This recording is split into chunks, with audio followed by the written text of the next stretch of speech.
संत परंपरेचा वारसा असलेल्या आपल्या महाराष्ट्र भूमीत गेल्या 700 वर्षांपासून संत श्रेष्ठ ज्ञानेश्वर महाराजांपासून सुरू झालेल्या आळंदी ते पंढरपूर आषाढवारी या पायीवारीची परंपरा अद्यापही अविरत आहे. आणि याच पायीवारीचा आनंद घेण्यासाठी आम्ही गेलेलो लोणंद ते तरडगाव हा पायीवारी करण्यासाठी.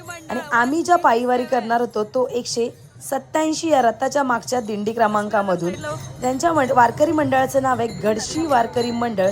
त्या मंडळाला आता 28 वर्ष पूर्ण झालेली आहेत. भजन कीर्तन करत सर्व मंडळी पायीवारीचा आनंद घेत असतात. वारीमध्ये कुठलाही दुजाभाव न करता सर्व वारकरी एकत्र येऊन पायीवारी करत असतात. ही वारी आळंदी ते पंढरपूर जाणारी होती. तर आम्ही फक्त लोणंद ते तरडगाव इतकाच प्रवास केला या वारकऱ्यांसोबत.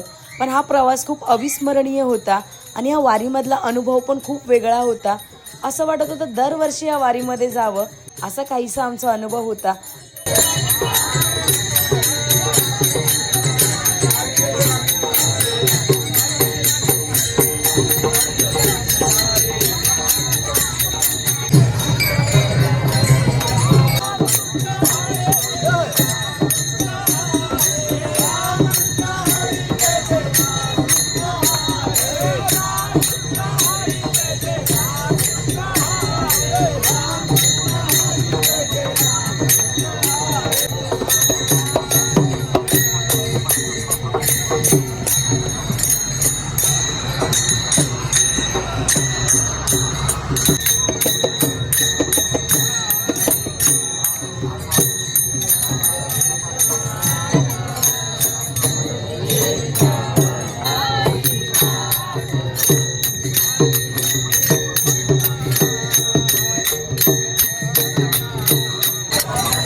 धन्यवाद. भेटूया उद्याच्या ब्लॉगमध्ये.